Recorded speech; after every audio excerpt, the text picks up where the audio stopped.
The wind howled through the towering pines as Evelyn stepped onto the overgrown path leading to Everly Manor. The estate loomed in the distance, a forgotten relic swallowed by time and shadows. It had been abandoned for decades, except, of course, for the ghost stories.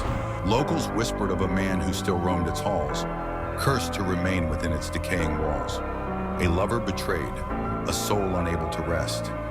Evelyn never believed in ghosts, but she had inherited the manor from a distant relative, and practical matters like selling the property took precedence over childhood fears. Yet from the moment she crossed the threshold, she felt it.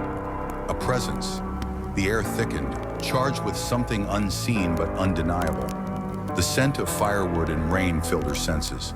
Though no storm had touched the land in days, the door creaked shut behind her, and a whisper brushed against her ear. "You shouldn't have come." She spun, her heart hammering, but the grand foyer was empty. Dust floated in shafts of moonlight, and silence pressed in from all sides. Then she saw him.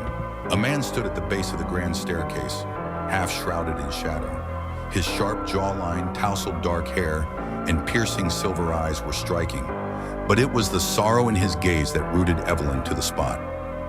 "You can see me," he murmured as if the realization stunned him. Her breath hitched. "Who are you?" A flicker of something, hope, perhaps, passed over his face before it darkened again. "Once I was known as Lucian Everly.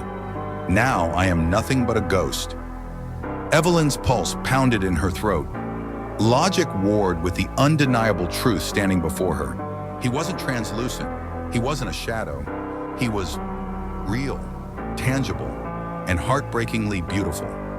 "You're not afraid," Lucian observed, stepping closer. "I should be," she admitted. But there was something in his presence that called to her, a sadness that whispered of loneliness, of years spent trapped in a forgotten place. Lucian's lips quirked in a ghost of a smile. "Fear won't save you. Not from this house." A chill crept up Evelyn's spine. "What do you mean?" His gaze flickered past her shoulder. "Something else lives here, and it does not want you to leave." The temperature dropped. The floor groaned under an unseen weight. A distant creak echoed through the manor, and Evelyn's breath turned shallow. She wasn't alone with just Lucian.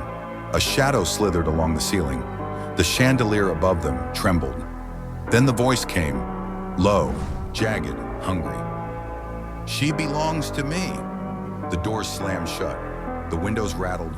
Lucian was suddenly in front of her, his hand gripping hers, solid and warm. Her breath caught. "Run!" Before she could question anything, the shadows lunged, and the darkness swallowed them whole.